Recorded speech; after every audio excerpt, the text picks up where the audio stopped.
So, Putty, Hello, Liam. I think this is our third time together. Yes. And it's been a week since the G20 B20 summit. Correct. Tell me what the experience was like for you. It was absolutely electric. Really, it was just unbelievable. From the B20, where we had people from all around the world attending. It was a 51% ratio in terms of local and international visitors. It was just an incredible experience. And also, of course, we had the US Chamber of Commerce, whom, the B20 South Africa handed over to. And it was just an all-round successful event, just really well done. And the reports all completed. Everything was just, it really was an amazing experience. Okay, so Putty, I know it's very difficult to get asked this question. Yeah. But understanding that it was just an amazing overall experience, what for you was the highlight of the G20 B20 week? I think for me, the highlight of the B20 week in particular, let me look at the B20 only for now. With the B20, what was a highlight was seeing the fact that, firstly, all of us had been able to work together in our task forces in teams that included both local and international members, and be able to complete our reports, submit them in on time, and then being able to have the discussions. And the discussions were really quite heavily weighted towards issues that would be largely impacting the Global South issues. And so, for instance, if I look at our particular task force, where 2 of the 4 recommendations were really very much Global South type issues. One was on connectivity and the other being on digital skilling. So, seeing the focus on these areas, and in fact, one of the things that really excited me about our task force was the fact that we had a legacy project where we wanted to ensure that there would be a continuation and a focus on supporting entrepreneurs, particularly startup entrepreneurs on the African continent. And so that is something that has really been exciting for me. So one of my co-chairs who worked with us, Solini Shamki, she's going to be, leading this this fund that is going to be, supporting startup enterprises. Okay, so the first thing that comes to mind is a very big focus on like entrepreneurship and digital connectivity. Tell me about your dinner with President Macron, because that must have been very exciting and a highlight totally on its own. So it was very interesting. It was hosted by the Deputy President at his official home in Pretoria. It wasn't so much a dinner, it was more of a meeting in a dining room. Which is what a lot of these so-called dinners are actually. But tell me about it. What stood out to you? And what was the like first emotion you felt during the actual dinner?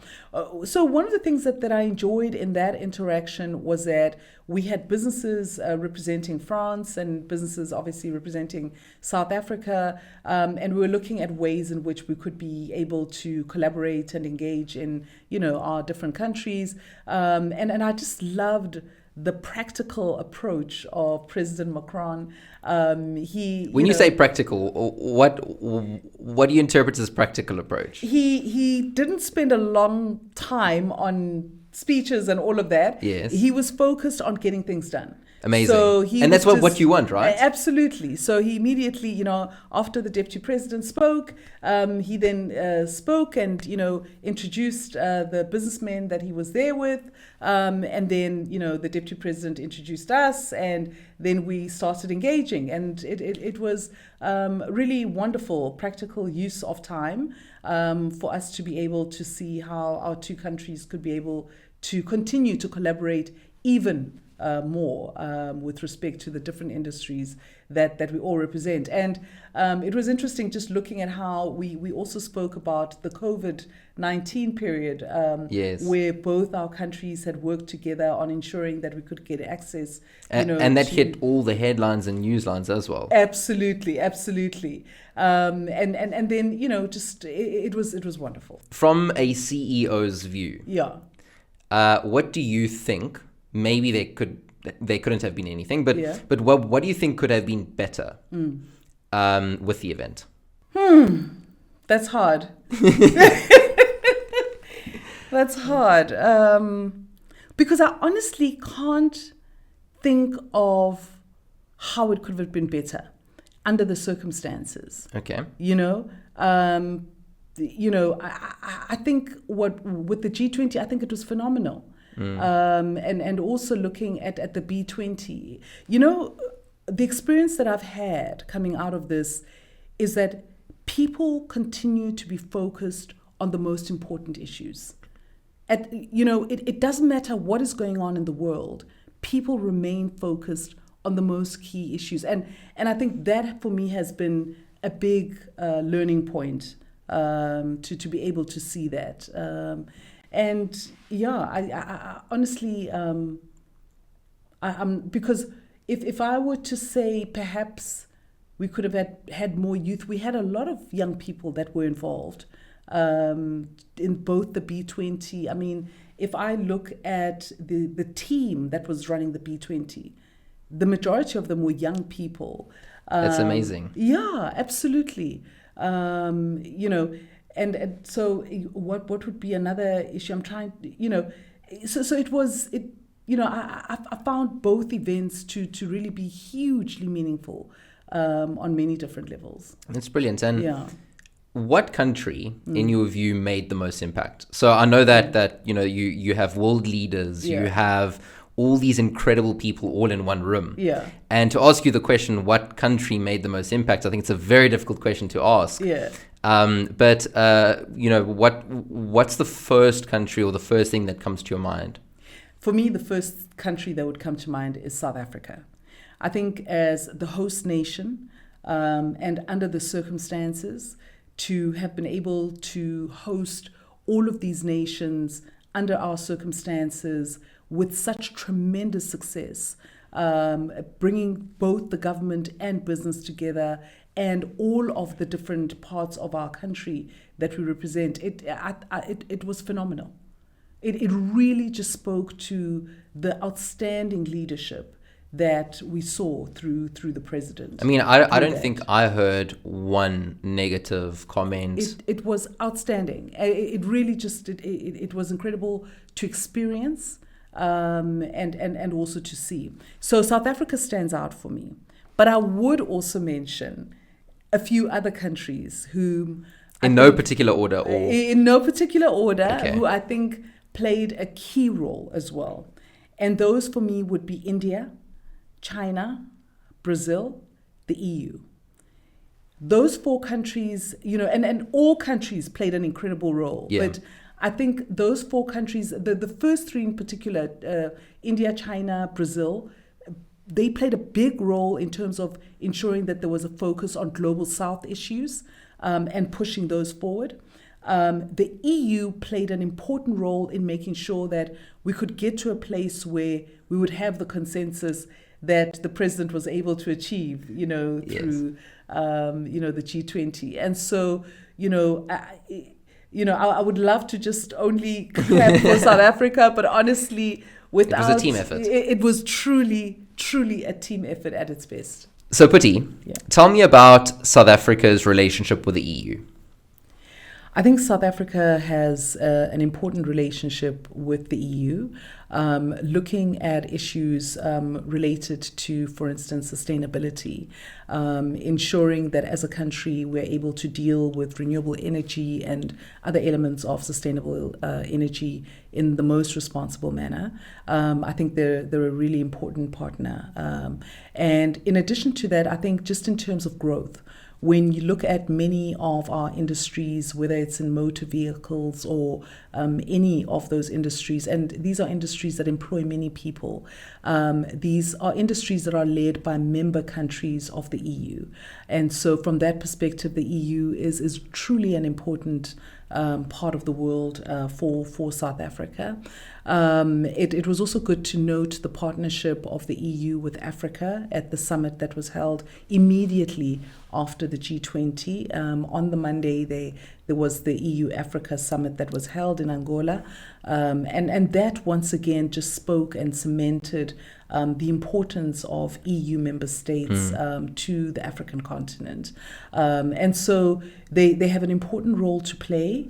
And, you know, having also attended the EU-Africa conference that was held just a few months ago in Europe. Yes. It once again just speaks to the importance of this relationship. And, you know, thinking back to all of the African leaders that were there in attendance, you know, it really shows the importance and high regard that is held for the EU by the African continent, and likewise as well. Yes. It's amazing. And you know, when I sit in the and when I think of sitting in that room with all of these amazing business leaders and world leaders, we know that business is all about relationships. What in particular, and when I say what, I should probably say who in particular stood out to you at the event? I think if I look at the B20, there was a number of people who stood out for me, but the one that I will pull out would have to be the president and CEO of the U.S. Chamber of Commerce, Suzanne Clark. You know, the humanity, you know, just the manner in which she engaged with all participants, and the messaging that she has shared with respect to the B20 has really been just outstanding, really positive in showing, you know, what really shapes geopolitics, you know, when leadership is at play. And so for me, she really truly stood out as an exceptional leader. It's amazing. And let's move on to the G20. In the G20, we obviously know that it's very governmental, but specific to the G20, who was one person that was particularly impressive or stood out to you? Sure. As a South African, I was very mindful of the amount of pressure that our president had to be under, you know, under those circumstances. And particularly, you know, given the fact that the US was, you know, was not in the room, the US president. But notwithstanding that, just seeing the manner in which President Ramaphosa was able to lead the G20 together with presidents from other G20 countries, you know, the quality and depth of leadership that we saw in him was just, for me, it was outstanding. It's amazing. Yeah. So on a little bit of a lighter note, we're going to talk about something that we both are particularly interested in, which is going to be obviously, you know, future sectors and growth within future sectors. Now, we obviously know, and you know better than I do, that we have this very new industry that's evolving, i.e. AI. And we can't really put AI with tech anymore, because if you look at AI is powering agriculture, it's powering mining, it's powering, you know, many, and tech to a certain point also powers all of these industries. But I'm going to ask you a question where we're going to take tech out of the equation, but we're going to keep AI in the equation. When you come out of an incredible week like you've just had in B20 and G20, which industry do you believe future growth is going to come from? And which industry do you believe is going to genuinely develop? And you can keep AI in your answer, But it needs to be an industry that you believe coming out of this event is going to be, a massive future industry for us. Well, I guess one would have to look at industries that humans require for survival at the end of the day. And so, it would have to be industries related to food, in my view, related to medicine. But I think also particularly related to the significant amount of knowledge that is now required for us to be able to move forward. And so, we know there's a significant amount of investment in tech. Yes. But, and online commerce. Absolutely. And so, I think looking at just how we'll be seeing, food delivery, dark kitchens, continuing to, develop and being able to things that'll never change, industries that'll never change. Yeah, they'll always be there in different shapes and forms to be able to serve, consumers faster, better, and in a more affordable way. So Putti, we know that you've just come from this congestion of knowledge and all of these business leaders and governments, and it's been obviously an incredible week. From a business point of view, can you give us a little bit of insight in what your learning has been and potentially a prediction on where you see global commerce going? I see is social media coming together with marketplaces. And so you'll start to see Instagram shops, TikTok shops, and really starting to see these coming together, because we're now in an era where people don't want to have to go on social media for this and then go and shop for that on another platform. You need to have it on one platform.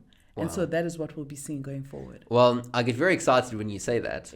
Because I genuinely believe, I get goosebumps because I genuinely believe that, and it's something that I don't think many people know about. And when you said it makes sense to me, because if you look at Instagram Shop, I think 5 years ago, Facebook had Marketplace. Or I think it was a couple of years ago, Facebook would release Marketplace, and you had Instagram Shop that never really did too well, and now you have TikTok Shop that is like totally blowing up, and it's this platform that is like doing just extremely well. And what I find fascinating about this conversation is that if you look at commerce and you look at global commerce, the merger between the two is genuinely something that where I believe the industry is like really moving towards, and like it's amazing that one of your insights were actually that. Absolutely. My next question to you would be, which sectors? So we've now had this prediction. I'm going to call it a prediction. Okay. I would say that it is genuinely an extremely intelligent prediction that you made there. Okay. Which sectors do you believe coming out of the B20, G20 we should be keeping an eye on? I think we need to be keeping an eye on agriculture and keeping an eye on medical industries. And also, I think financing, we've had a lot of countries, particularly in the global south, focusing on infrastructure. But the issue is the funding behind that. And so, looking at more affordable funding instruments was a focal point. And so, that will be a big issue as we move forward, because, all of those, whatever funding packages that they have need to be, paid down. So, those are critical issues as we move forward. Brilliant. And if there is a legacy from the G20 B20 summit, what would you remember the most and why?